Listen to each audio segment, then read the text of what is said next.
Muy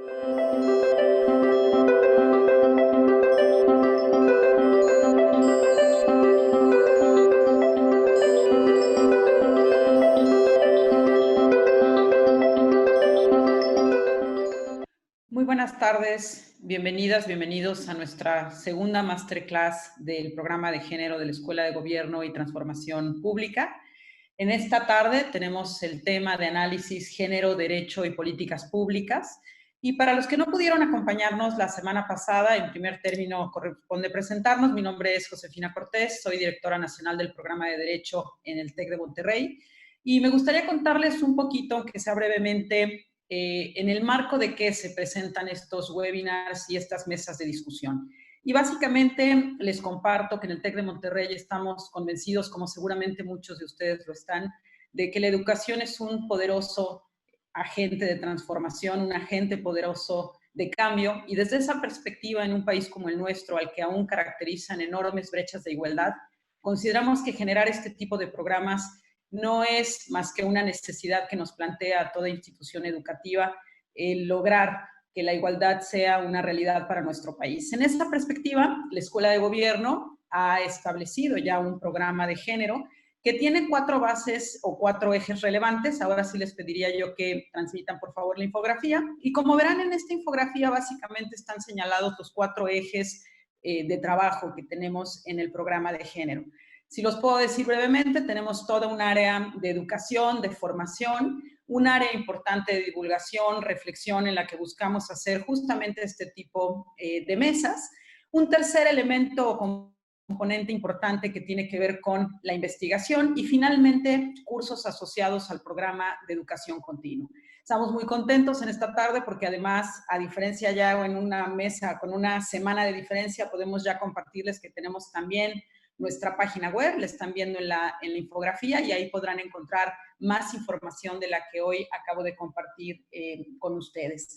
Muchas gracias por compartir la infografía, y sin más preámbulo vamos a dar inicio a nuestra mesa de análisis, a nuestra masterclass del día de hoy.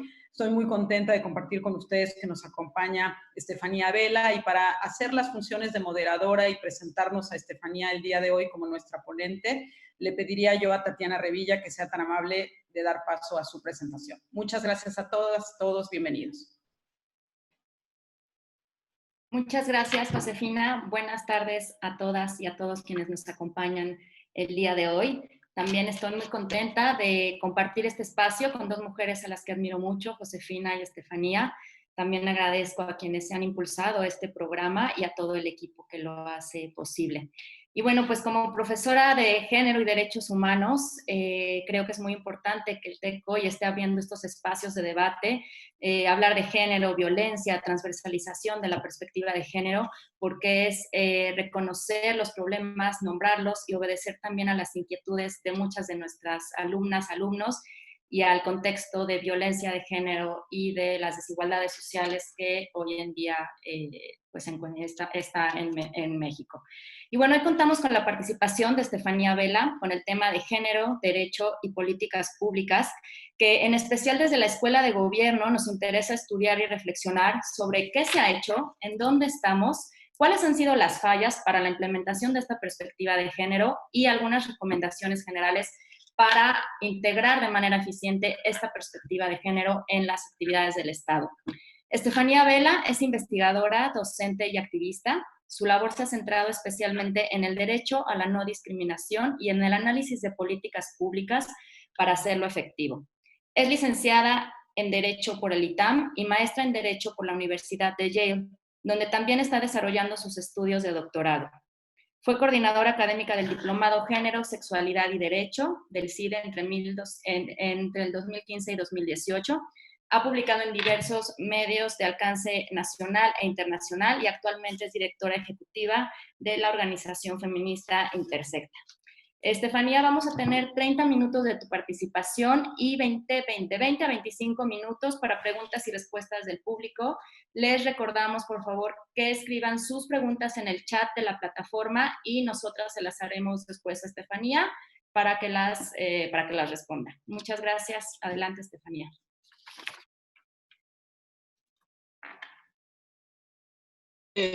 Muchas gracias, Tatiana. Para mí es un placer estar aquí con ustedes. Siempre lo digo, benditas redes. Y particularmente me emociona, porque él no lo dijo, pero yo lo digo, la doctora Josefina Cortés, tal cual fue mi profesora en el ITAM, fue mi profesora favorita. Yo todo lo que sé de derecho lo sé por ella. Entonces es muy bonito para mí hacer como este círculo de 180 grados y regresar a donde está ella, ¿no? Quiero agradecer a la Escuela de Gobierno y Transformación Pública, al TEC, por esta invitación también.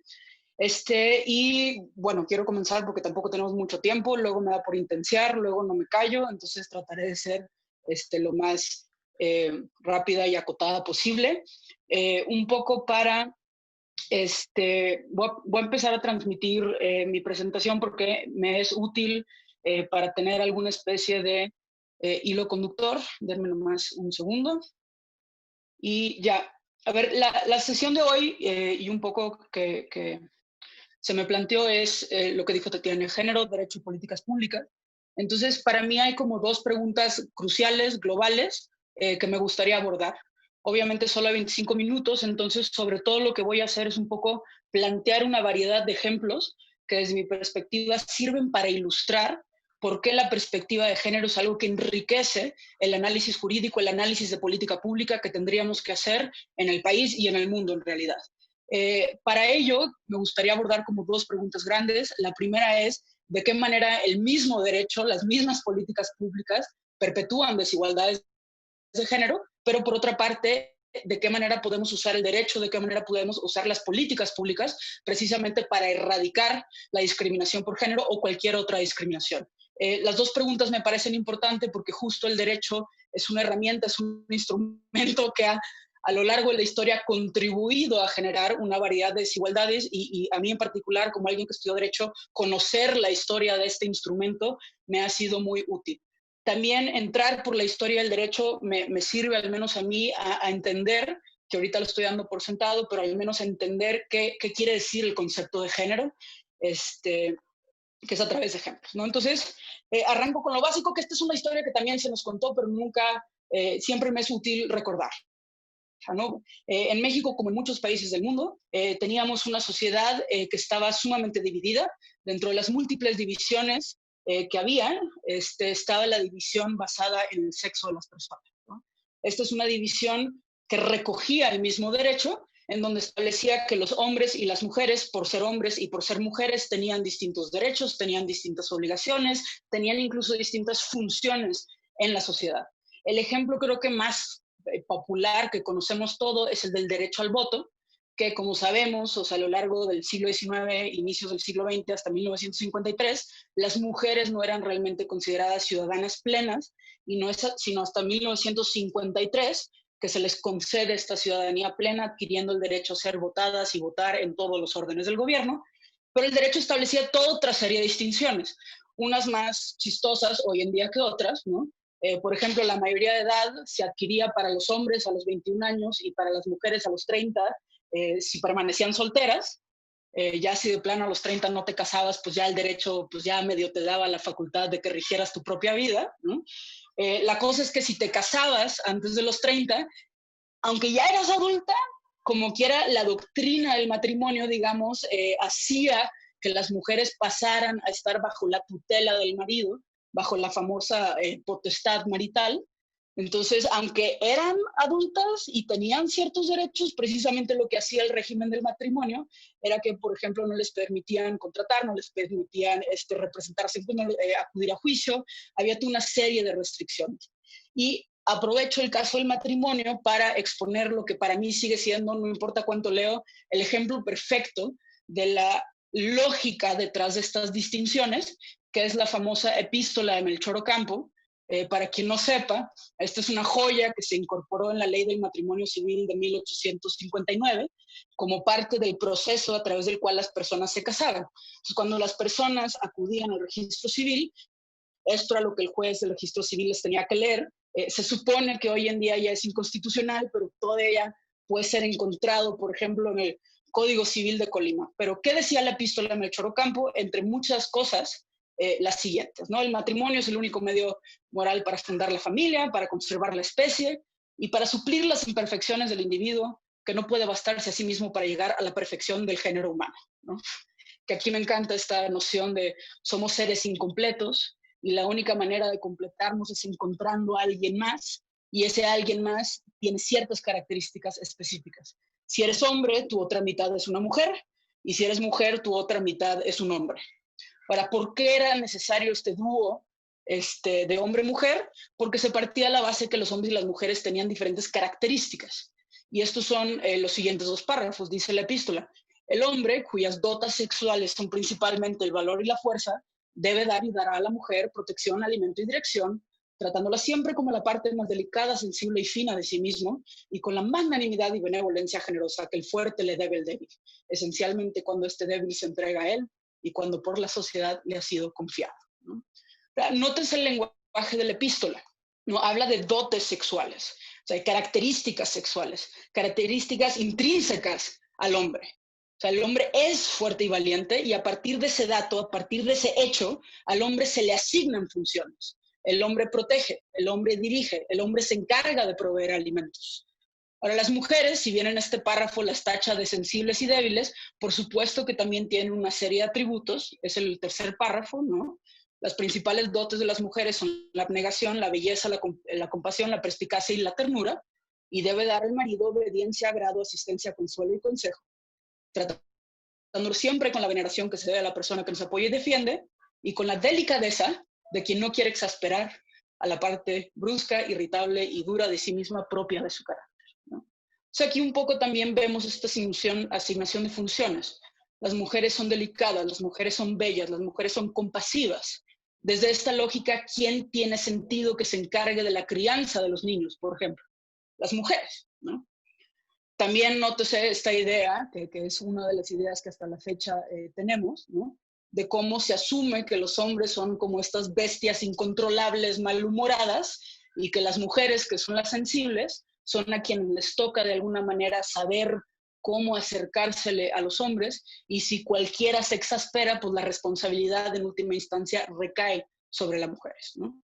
De aquí estoy segura que lo vieron la clase pasada, pero para quien no pudieron estar, un poco de esta realidad surge últimamente 60, 70 el famoso concepto de género.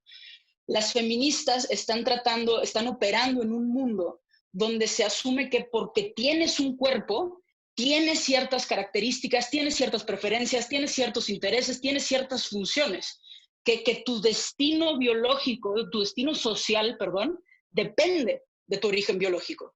Y justo lo que las feministas buscan hacer es romper de alguna manera esa asociación que vemos en la epístola de Melchor Ocampo entre el cuerpo con el que naces, que en la terminología feminista se empieza a denominar sexo. O sea, una cosa es el cuerpo con el que yo nazco y otra cosa son todas estas cosas que me estás colgando o atribuyendo por el cuerpo que tengo. Y el concepto de género precisamente se usa para empezar a aludir a todo esto que se le cuelga tanto a las mujeres como a los hombres. Y es parte de esta idea, ¿no? De que, bueno, podrás tener el cuerpo, pero no necesariamente todos los hombres son valientes, no necesariamente todos los hombres son fuertes, no es que todos sean las bestias incontrolables que no pueden hacerse cargo de los hijos. Algunas mujeres serán sensibles, pero otras, por favor, tienen tacto de elefante, por favor, que se encarguen de otras cosas, ¿no? Entonces, esta división de alguna manera que se hace entre, otra vez, el cuerpo con el que naces, y todo lo demás, que es la personalidad que tienes, las funciones que tienes en la sociedad, etc. Eso también me parece importante porque muchas veces quienes trabajamos en tema de género, tarde que temprano sale, por ejemplo, la pregunta de, es que ¿por qué las mujeres quieren ser como los hombres? Y justo lo que la epístola ilustra es decir, bueno, yo no sé si todas las mujeres quieren ser como todos los hombres, pero venimos de un contexto en donde se afirma que de facto somos radical y diametralmente opuestos. Somos yin y yang, el sol, la luna, blanco y negro. Y eso en la realidad no necesariamente se sostiene, ¿no? Ahora, aquí, no sé por qué no se puede, perdón, perdón. De nuevo es de donde venimos, y justo los cambios que se han hecho en los últimos 30, 40 años es ir erradicando todas estas diferencias que se encontraban en el orden jurídico. Empezando desde la Constitución y pasando por toda la serie de leyes secundarias, reglamentos, etcétera, que actualmente nos rigen. Aquí de seguro lo saben, pero la reforma constitucional más importante, la de 1974, que estableció la igualdad jurídica entre el hombre y la mujer, pero desde entonces se han ido ratificando tratados internacionales como la Convención sobre la Eliminación de la Discriminación contra la Mujer, la CEDAW, Belém do Pará. Entonces se ha creado todo un orden constitucional internacional que permite precisamente ir tumbando todas estas distinciones que se consideran injustificadas, tanto porque restringían derechos, número uno, pero porque no tienen sustento en nada más que lo que según nosotros creemos sobre los hombres y las mujeres. Ahora, si ya se han ido erradicando todas estas normas, ¿por qué sigue siendo necesario hablar de género y hablar de igualdad? Y aquí un poco yo siempre digo, bueno, uno de los problemas básicos que tenemos en México es que la Constitución puede decir misa, pero eso no necesariamente significa que lo que la Constitución mandata se cumple. Y en el tema de género pasa algo similar, que la Constitución establezca que no debe haber distinciones en el ejercicio de derechos, no necesariamente significa que esto es la realidad, ¿no? Entonces, desde aquí tenemos dos problemas actualmente, el día de hoy, en esta materia, y que estoy utilizando la conceptualización de la discriminación que se deriva del orden constitucional internacional. La primera es que, a pesar de todos los esfuerzos por cambiar las normas, persiste la discriminación directa. ¿Cuál es la discriminación directa? Para definirla sencillamente, es la explícita, es la textual, en donde se hacen distinciones para el ejercicio de derechos, para el reconocimiento de derechos, a partir del hecho de que una persona sea hombre o mujer, o cierto tipo de hombre o cierto tipo de mujer. Esto persiste. Primer ejemplo, la Ley Federal de Trabajo, que apenas en el 2012 reconoció las licencias para padres y madres que adoptan, estableció que las madres que adoptan tienen derecho a 6 semanas y los padres que adoptan tienen derecho a 5 días. Es una norma a todas luces inconstitucionales donde establece una distinción, de nuevo, para acceder a la licencia para adopción, se establece una diferencia si eres hombre o eres mujer, y esa diferencia, si la rascas, no tiene nada, no tiene ningún tipo de sustento, ¿no? Otro ejemplo, que este sí ha sido impugnado ante la Suprema Corte, el acceso a guarderías en la Ley del Seguro Social. A las madres trabajadoras se les garantiza, punto, no hay ningún otro límite fuera de que seas madre y seas trabajadora, mientras que para los hombres trabajadores, dice la ley, tienen que ser viudos o divorciados o tener la patria potestad judicialmente decretada a su favor. O sea, literal, solo si no tienen una mujer, entonces ya tienen derecho a acceder a la guardería. Esta norma apenas fue impugnada por primera vez en el 2016 ante la Corte, gracias a la organización GIRE, y ni siquiera se ganó en la Corte por unanimidad. Hubo un ministro que todavía dijo que era constitucional la norma, ¿no? Ahora, esto persiste, de nuevo, hay que rascar un poco los códigos civiles, siguen estableciendo, por ejemplo, esto de, en casos de divorcio, la patria potestad, en lo que son peras son manzanas, debe caer con la madre, y la Corte se ha tardado tiempo en atreverse a declararlo constitucional, porque justo esta idea que tenemos de la idoneidad de las madres sigue súper arraigada, pero ahí vamos. Ahora, el segundo problema que tenemos, y es donde ya me quiero concentrar en el poco tiempo que me queda, es en la discriminación indirecta. La discriminación indirecta, el fundamento explícito, viene sobre todo los tratados internacionales, la CEDAW, pero también lo podemos ver, por ejemplo, en la Convención de la Eliminación de toda la Discriminación Racial, también la podemos ver en la Convención sobre las personas, de los derechos de las personas con discapacidad, y otros tratados internacionales, y una es la discriminación explícita, intencional, donde tal cual te dicen, porque eres mujer no mereces esto, o porque eres hombre no mereces aquello. Y otra es la exclusión que resulta de políticas, de instituciones, de dinámicas que igual y son neutrales, igual y ni siquiera están pensando en discriminar, pero de cualquier manera tienen el efecto de excluir a las personas del goce efectivo de derechos.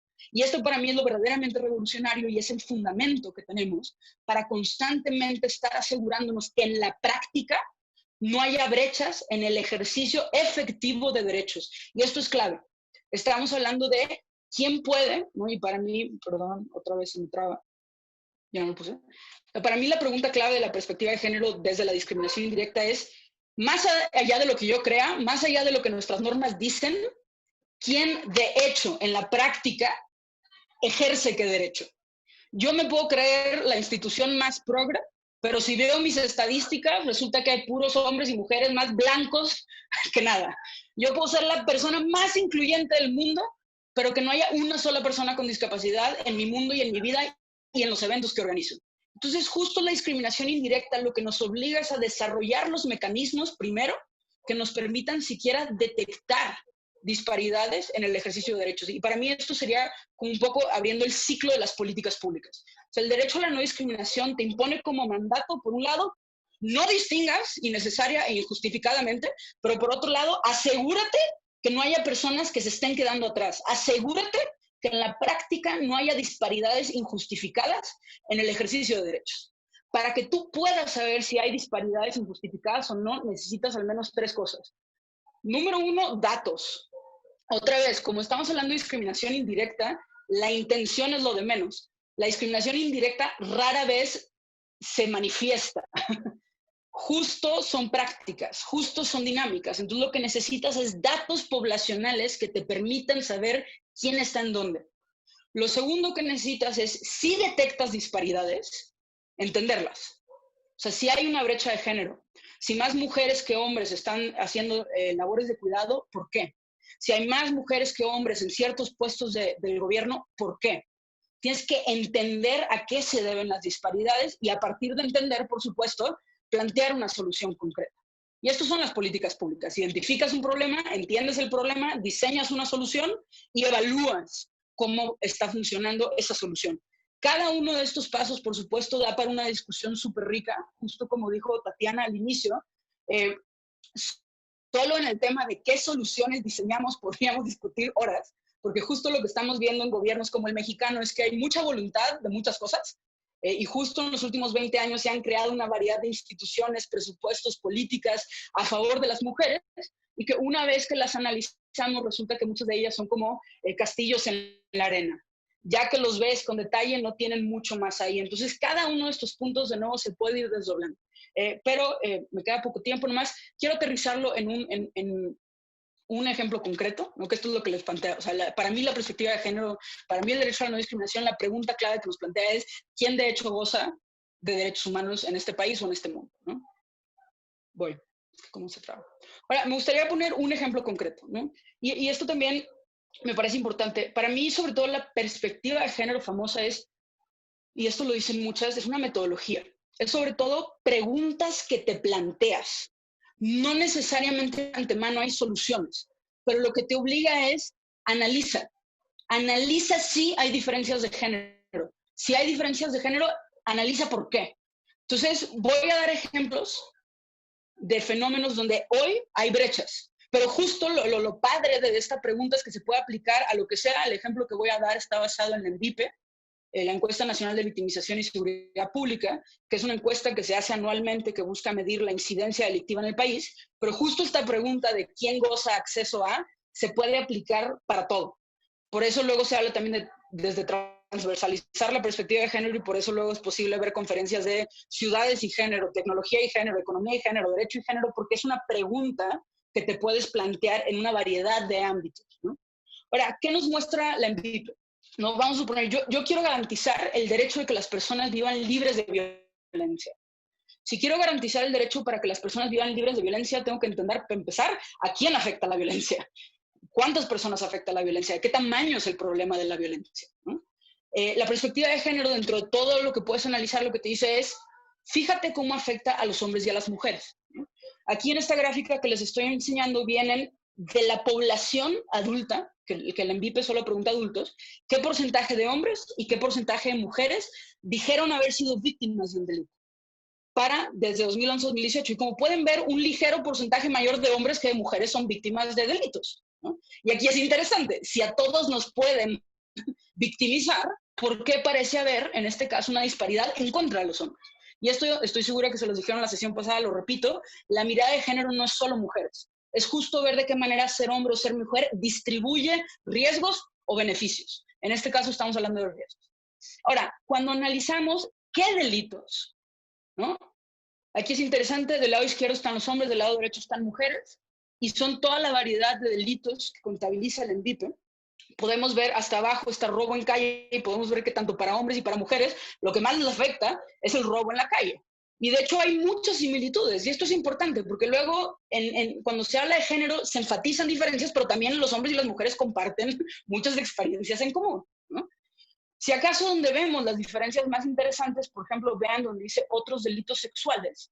En mujeres, los otros delitos sexuales representan el 6.7% de los delitos y en hombres apenas llega al 0.6%.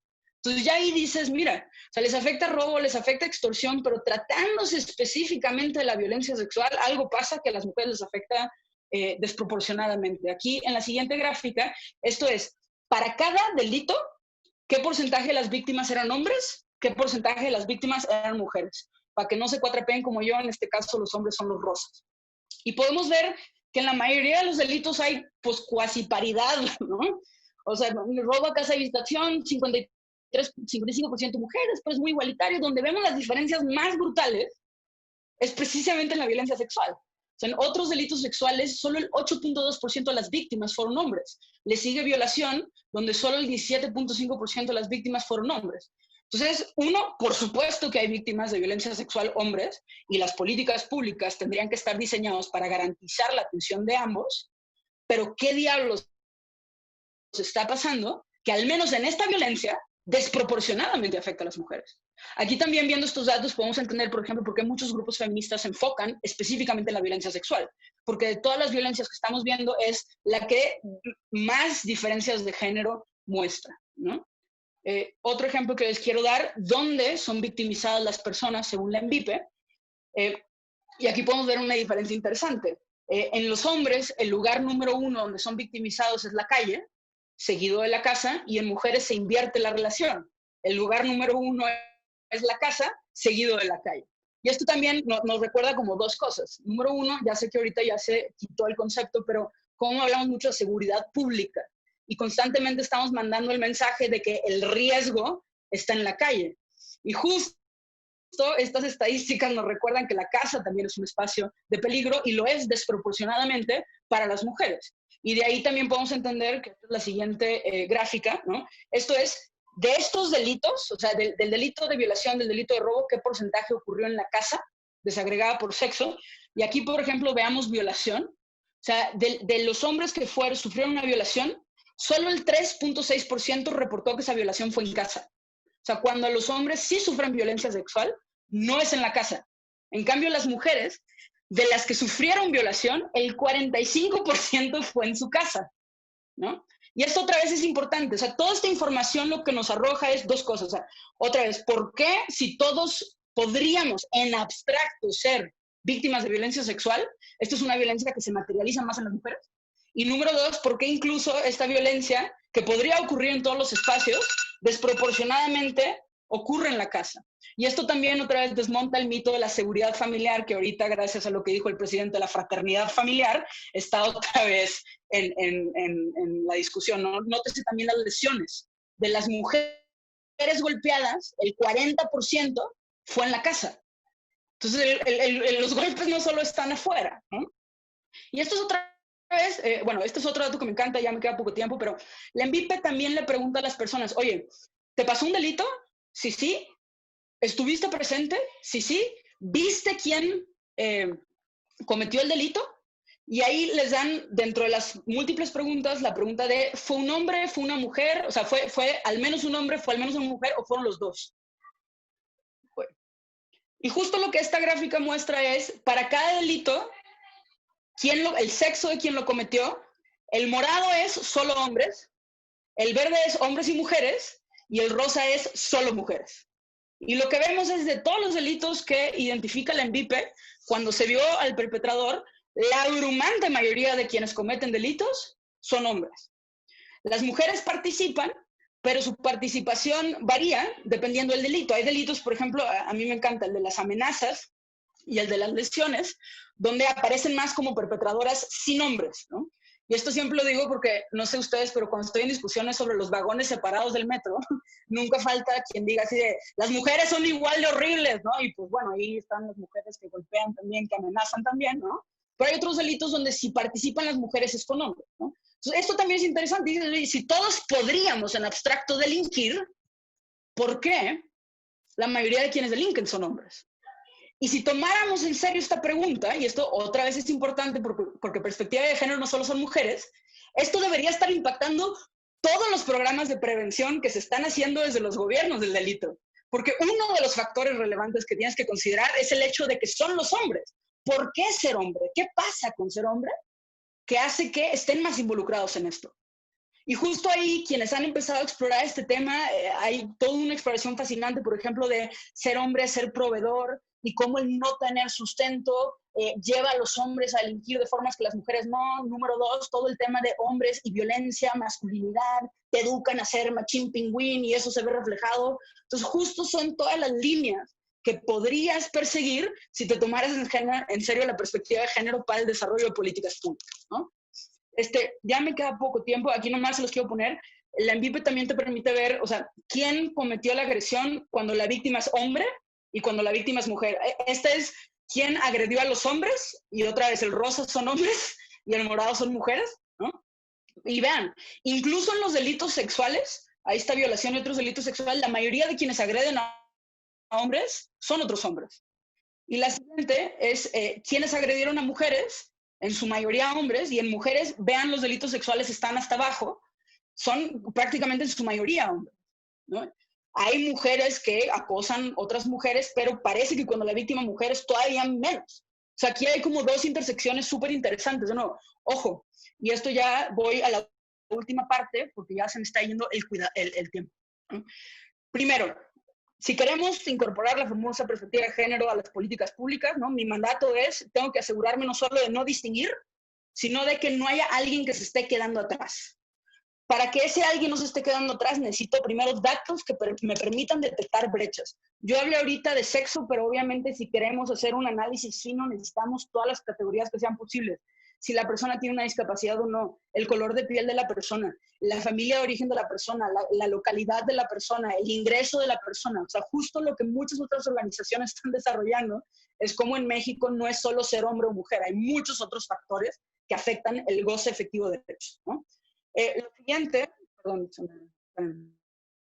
bueno, ya que detectas disparidades, y con esto me gustaría concluir, tienes una disparidad y la pregunta obvia es, bueno, ¿a qué se debe la disparidad? ¿No? Porque pues una disparidad no necesariamente es mala, como muchos dicen, igual y hay menos mujeres en el gobierno porque a las mujeres nada más no les interesa gobernar y pues ¿quién soy yo para obligar a las mujeres a ser gobernantes? Eso es válido. Lo que tienes la obligación es de investigar si sí es así. Y aquí justo hay tres ideas nomás que me gustaría enfatizar. ¿Tienes una disparidad? Primero, aguas con las explicaciones biológicas. No te las rechaces, solo ten cuidado.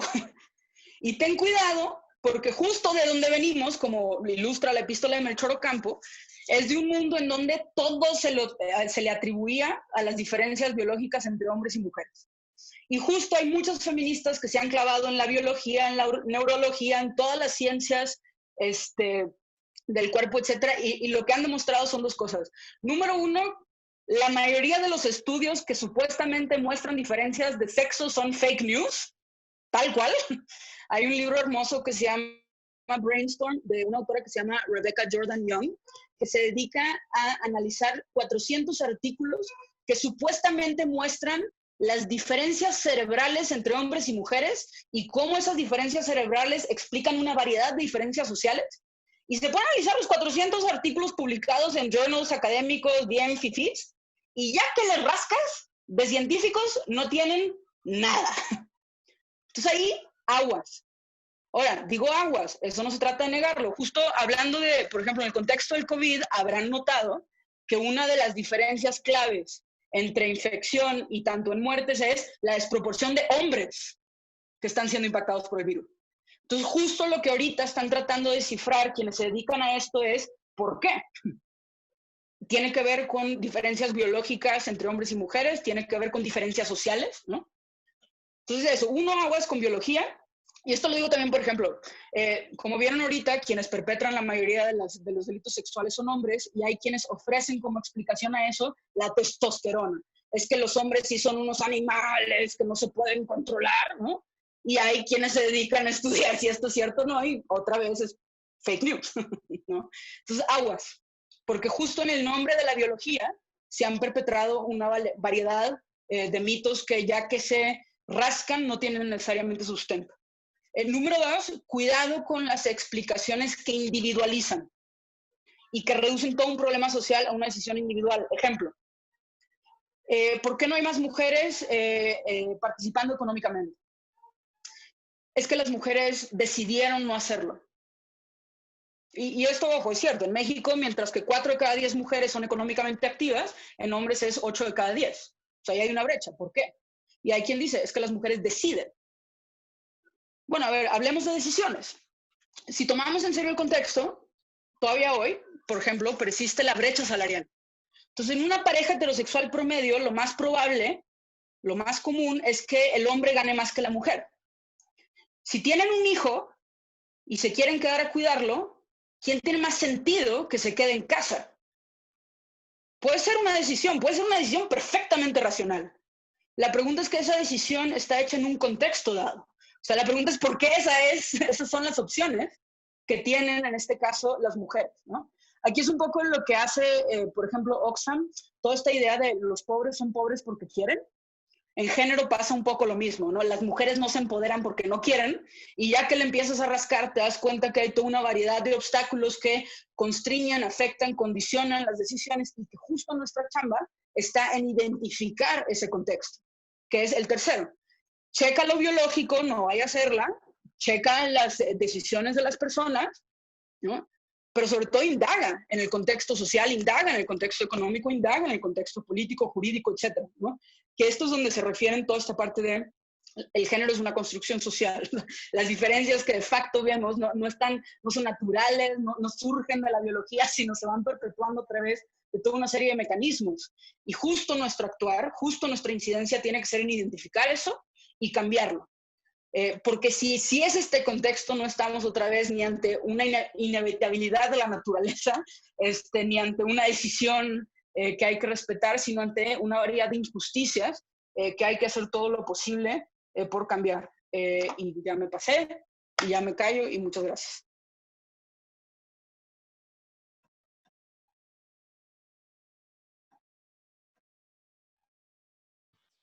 Muchas gracias, Estefanía, por tu exposición. Vamos a dar paso a las preguntas y respuestas. Tienes muchas preguntas en el chat, entonces a Tatiana y a mí nos va a tocar no la selección, sino el tratar de armar preguntas a partir de lo que está registrando tu audiencia. Y voy a tratar de hacerte una pregunta, las horrorosas que a veces hago, que voy juntando cosas, pero ya luego tú eliges, pero sí te voy a hacer una muy clara para no perderme. A ver. Tú comenzaste tu exposición diciendo, a ver, es evidente que lo que está establecido en la Constitución no tiene per se un poder transformador, como para decir, si ya la Constitución dice igualdad, pues en la realidad tengo igualdad. No es así de mágico. En ese sentido, nosotros podríamos hacer un checklist de lo que hoy tiene como ingrediente el escenario mexicano, desde leyes, institutos, sentencias que han sido dictadas a lo largo de los últimos años. Y en ese sentido creo que podríamos tener una evaluación de lo que hoy tenemos como saldo, ¿no? Al día de hoy, 13 de mayo, en materia de perspectiva de género. Y fíjate que aquí tu audiencia hace preguntas en este sentido. Oye, tú pones que los datos son relevantes, pero puede ser que a nivel de datos también haga falta la perspectiva de género para que no tengamos sesgos, ¿no? O puede ser que haga falta la perspectiva de género para que las muestras que a lo mejor no son representativas tengan que ser tomadas en cuenta. Entonces, por ahí hay un indicador. Otro indicador nos dicen, pues tal vez en esta transitoriedad y de aquí a que alcanzamos, esto se parece a competencia económica, de aquí a que alcanzamos un escenario de competencia perfecta, pongamos regulación asimétrica. Mutatis mutandis aquí sería, pues mientras no alcanzamos la igualdad de género, tenemos que favorecer aquel sector que esté en desventaja, como tú decías, no olvidar, ¿no? Y luego temas también que puede haber contraintuitivos en el sentido de las distintas legislaciones. En algún momento tú y yo platicamos en este punto y está asociado con una pregunta. A veces las intuiciones no funcionan, ¿no? O sea, a veces el tipificar una conducta como delito no tiene el efecto que queremos, y aquí te preguntan específicamente el feminicidio.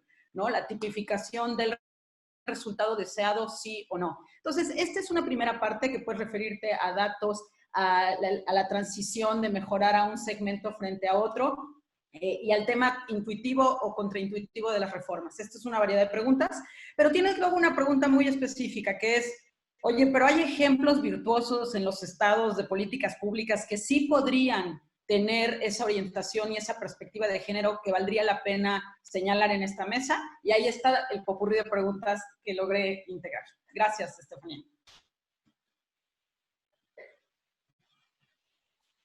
No, muchas gracias por las preguntas. A ver, trato de ir por partes. Justo, o sea, la parte de datos, explicación, soluciones, cada uno se puede desdoblar en 1000 factores. El tema de los datos, como dicen, o sea, qué variables incluyes, cómo construyes los indicadores. O sea, justo aquí las buenas prácticas de datos es, tú no puedes hacer datos para la igualdad si no incluyes en el proceso a las personas afectadas por lo que sea que vas a analizar. Porque las personas que son afectadas ven cosas que tú, por supuesto, no. Y esto, otra vez, me estoy enfocando de manera muy simplista, solo en género, pero justo sabemos, otra vez, como mujer blanca de Monterrey, la tierra del TEC, mis experiencias no son las mismas que mujeres de esta ciudad, que mujeres en Oaxaca. Entonces, justo desde cómo se construyen los datos, ahí el tema de quién está, quién no está, en qué se piensa, qué no se piensa es importante. Yo que soy gay, a mí, por ejemplo, me da risa porque a todos me contestan que las personas LGBT somos estadísticamente insignificantes. Entonces eso significa que, salvo censos, parece que nunca vamos a ser incluidos en las encuestas porque pues somos tan poquitos que siempre el intervalo de confianza va a ser un terror, ¿no? Entonces justo es súper interesante, o sea, solo en el tema de quién compila qué datos, cuándo, cómo. Por supuesto que ahí hay mucho que analizar. Pongo otro ejemplo, las mujeres con discapacidad.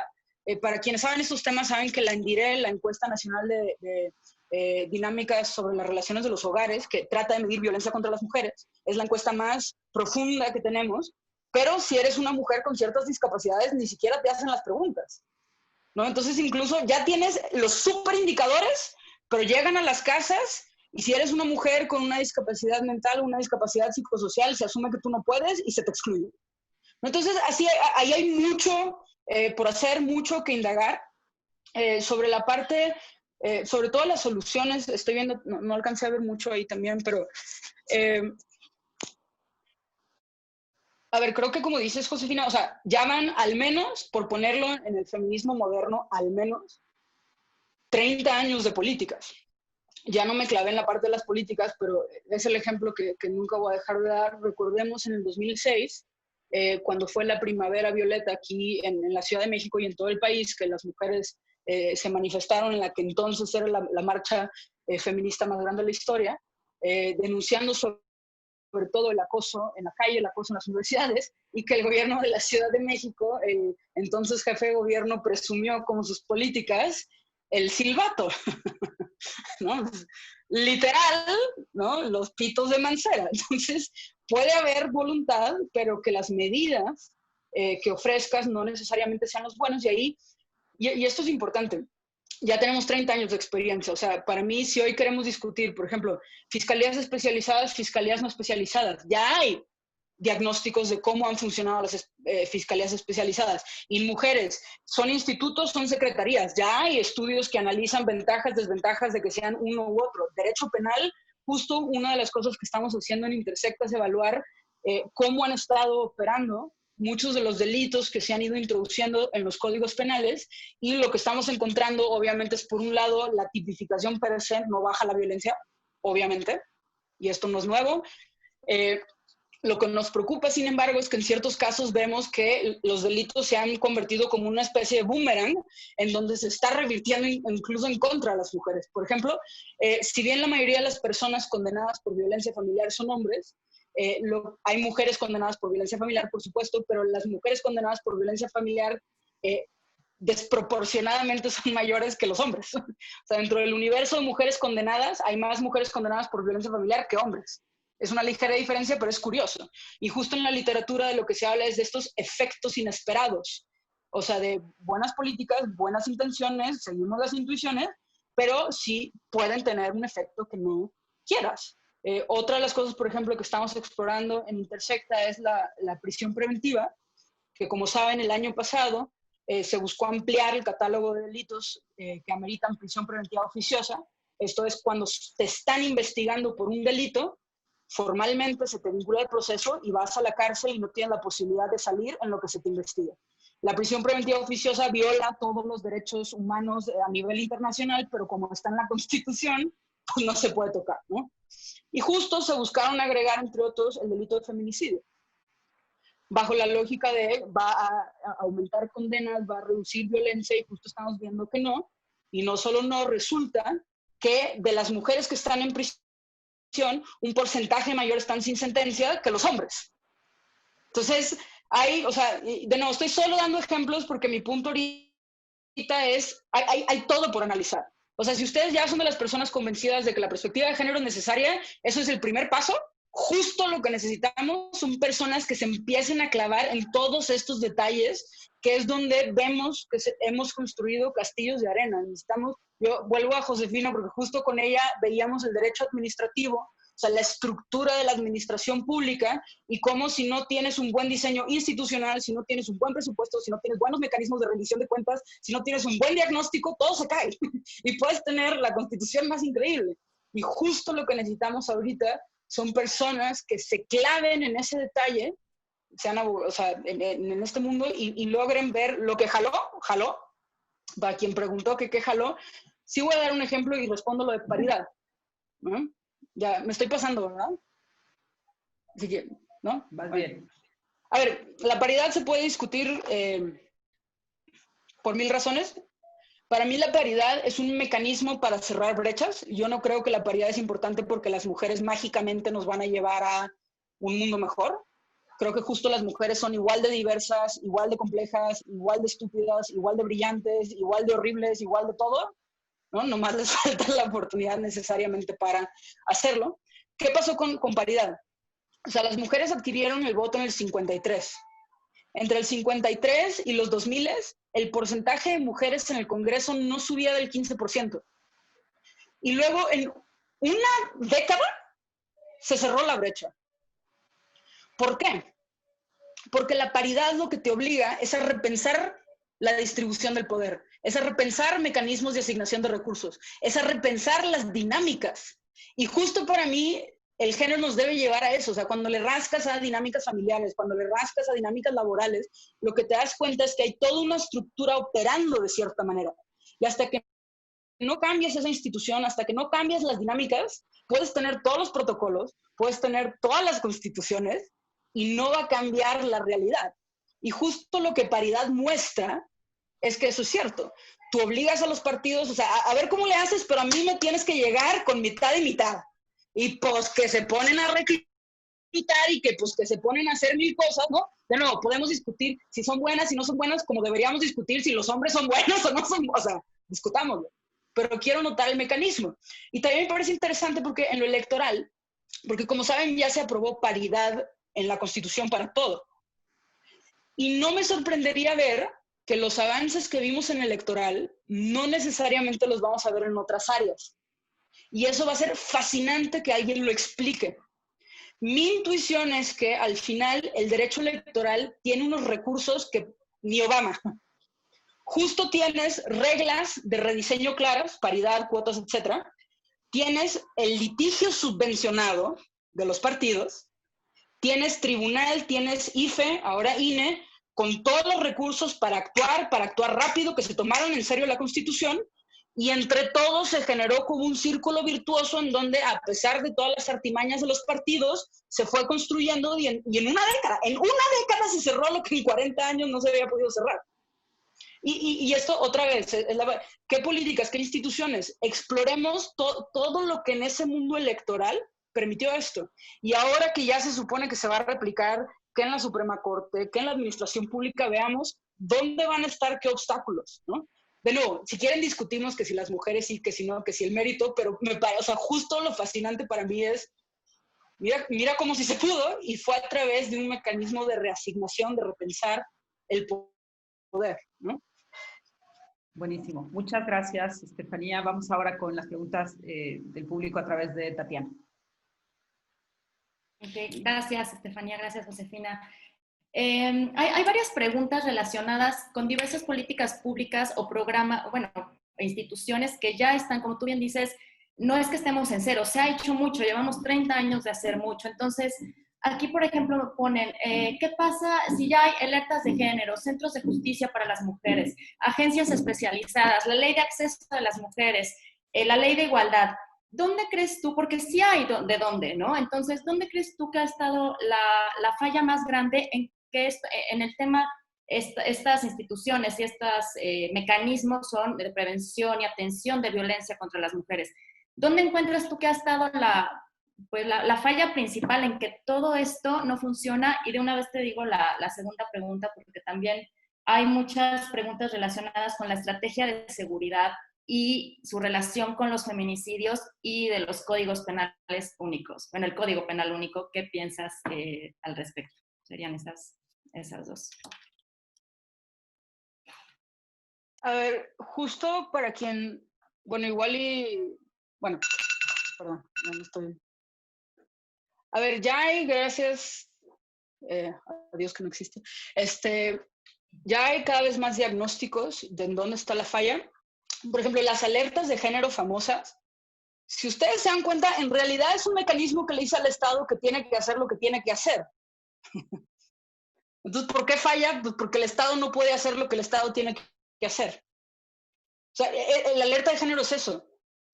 Creo que es un mecanismo importante por lo siguiente, porque le abre la puerta a organizaciones de la sociedad civil a sentar a la mesa a quienes gobiernan. Pero al final los sientas en la mesa para decirles, haz tu trabajo. Ahí, como quiera, hay dos estudios, uno de Eurosocial y uno de la Comisión Nacional de Derechos Humanos, que salió el año pasado y antepasado, que ya se han puesto a analizar dónde están las fallas y tienen que ver con una variedad de factores. O sea, justo, y esto a mí me parece muy importante, para quienes se dedican a la política pública, quienes se dedican al derecho, porque sé que la incidencia, el activismo en género es de todo tipo, pero para quienes les gusta aclararse en este tema, el detalle, carajo. Cómo construyes indicadores de proceso, cómo construyes indicadores de resultado, de dónde sale el presupuesto, cómo haces que los municipios, los estados se comprometan, la falta de coordinación de autoridades, donde por un lado lleva la batuta la federación, pero por otro lado los que lo implementan es el estado y los municipios quedan como colgando cuando los municipios sí podrían tener mucha más participación, ¿no? Entonces, ya que te empiezas a ir al detalle, o sea, como que ahí en todo el entramado de política pública y diseño institucional es donde se cae. Para quienes les interesen fiscalías especializadas, hay un estudio viejo, pero de lo que yo veo sigue siendo relevante, que hizo la académica Alejandra Ríos, que estaba en el CIDE y ahora está en el INEGI, donde originalmente, vean qué interesante, la pregunta que ella quería responder es, queremos que las fiscalías recojan mucha información para entender qué está pasando.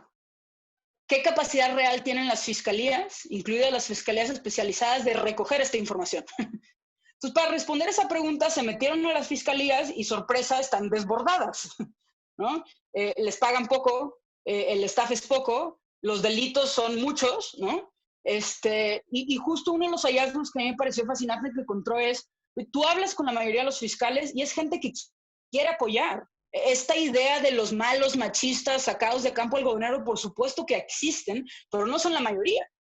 Justo el problema que tenemos es de gente bien intencionada con un contexto institucional que no da. Y ella analizó las fiscalías especializadas y dice, a ver, se entiende su lógica, la bronca es, muchos estados tienen una, tienen dos. Entonces, la mujer llega a la fiscalía que te queda cerca. Y en la fiscalía que te queda cerca te dicen, híjole, eso ya no es mi competencia, te tienes que ir a la especializada, y ahí se empiezan a perder las mujeres. Entonces, otra vez esto importante de los efectos inesperados. O sea, puedes tener una super idea, pero a la hora que se implementa, si no lo haces bien, ahí se va, ¿no? Los centros de justicia, les recomiendo el trabajo de la organización X Justicia, hizo un informe en el 2006 sobre la fortaleza institucional de los centros de justicia, ¿no? Y ya otra vez, les empieza, los centros de justicia es esta idea de que en un mismo techo las mujeres que viven violencia tengan todos los servicios, médico, psicológico, jurídico, económico, laboral, ludoteca, todo puedan en un mismo ventanilla para que justo no tengan que esparcirse por todas partes. Les empiezas a rascar y, o sea, por ejemplo, tienen una planta reducida y la gente que trabaja en el centro de justicia en realidad está adscrito a otra institución. Tienes los médicos que en realidad son de la Secretaría de Salud, entonces la Secretaría de Salud tiene un asueto y tú no, y pues no tienes médico, ¿no? Fiscalización de recursos, o sea, le preguntaban a Conavim, oye Conavim, ¿cuánto dinero le diste a Oaxaca? Creo que era Chiapas. Le di 5 millones. Oye Chiapas, ¿cuánto dinero te dio Conavim? No me dio nada. Dices, güey, no podemos saber en qué están gastando las mujeres, ¿no? Capacitaciones, otro informe de X, este es también de mis favoritos, capacitaciones ha sido una apuesta del gobierno, ¿no? Y que es interesante, porque capacitaciones es con esta idea de somos machistas y tenemos sesgos y nos vamos a quitar el machismo y los sesgos a base de educación. Está bien, no digo que no, la educación tiene un papel, pero casi que se ha vuelto la estrategia, ¿no? Y justo X mandó solicitudes de acceso a los poderes judiciales del país, así como, oye, ¿cuánto has gastado? ¿A quién has contratado? ¿Qué le has enseñado? Y encontraron varias cosas. Uno, no pasaban de sexo y género, ¿no? O sea, por un periodo de 10 años de sexo, género, ¿no? Entonces, oye, ¿cuándo te gradúas, no?